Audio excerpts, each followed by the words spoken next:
सम्भाषणसन्देशसंस्कृतमासपत्रिकायां प्रकाशितानां बालकथानां ध्वनिप्रसारणम् इदं बालमोदिनी इति। कस्मिंश्चित् ग्रामे कश्चन वणिक् आसीत्। सः अतीव कृपणः। कदाचित् सः वाणिज्यनिमित्तं पार्श्वस्थं नगरं गतवान् आसीत्। तत्र वाणिज्यं समाप्य गृहं प्रत्यागतः सः यदा स्वस्य कोष्णं पश्यति तदा तेन ज्ञातं यत् तत्र स्थापितः धनस्यूतः एव न आसीत्। तस्मिन् दिने वाणिज्यतः प्राप्तानि 4,000 रूप्यकाणि तत्र आसन्।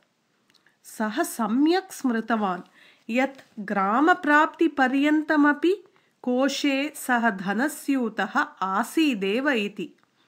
अतः ग्रामे एव सः पतितः, केनापि प्राप्तः स्यात् इति। सः ग्रामप्रमुखस्य समीपं गत्वा तं निवेदितवान् यत् एतद्विषये ग्रामे घोषणा कारणीया इति। तदनुसारं ग्रामे सडिण्डिमं घोषणा कारिता यत् यः तं धनस्यूतम् अन्विष्य आनीय ददाति तस्मै 400 रूप्यकाणि पारितोषिकरूपेण दीयन्ते इति। संयोगेन काचित् वृद्धा तं धनस्यूतं प्राप्तवती आसीत्, किन्तु भीता सा चिन्तितवती यत् यदि एवं विचारम् अन्यान् वदामि तर्हि जनाः मया एव चौर्यकृतम् इति चिन्तयन्ति इति। तदा एव सा घोषणां श्रुतवती। निश्चिन्तभावेन ग्रामप्रमुखस्य समीपं गत्वा तस्मै धनस्यूतं समर्पितवती।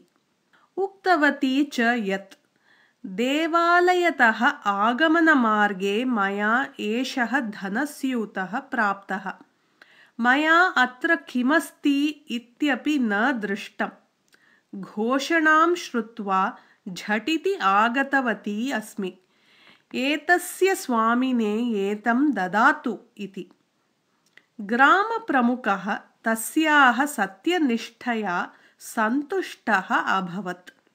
सः वृद्धाम् अभिनन्द्य तं वणिजम् आनेतुं सेवकं प्रेषितवान्। एतां वार्तां ज्ञात्वा नितरां सन्तुष्टः वणिक् धावन्नेव तत्र आगतवान्।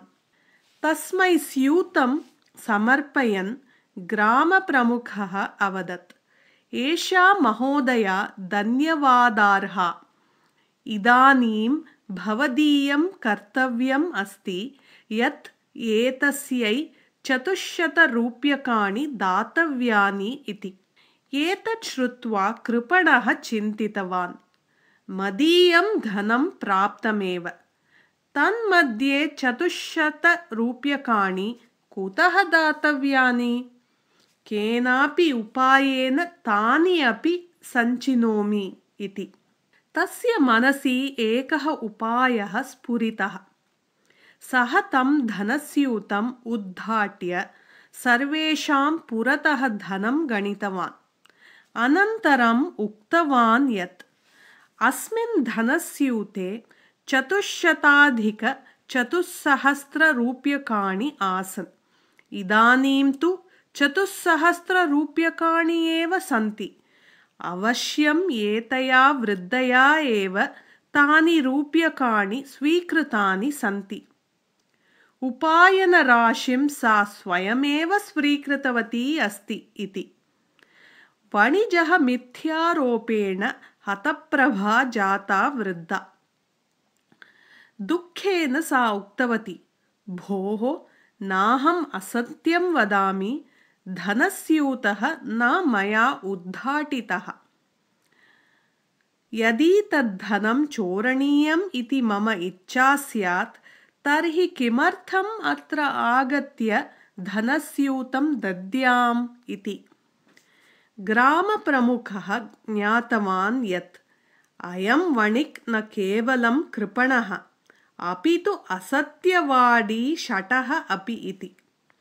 अतः सः किञ्चित् विचिन्त्य उक्तवान्, भवता पूर्वमेव वक्तव्यम् आसीत् यत् धनस्यूते 400,400 रूप्यकाणि आसन् इति।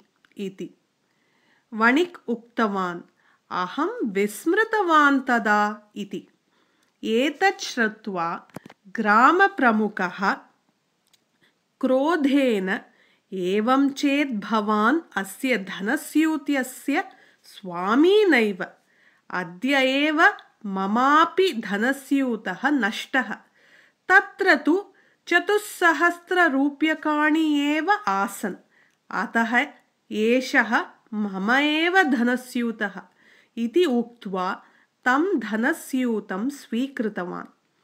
स्वीयया दुराशया प्राप्तमपि धनं पुनः हस्तच्युतं ज्ञात्वा सः लुब्धः वणिक् विलापम् अकरोत्।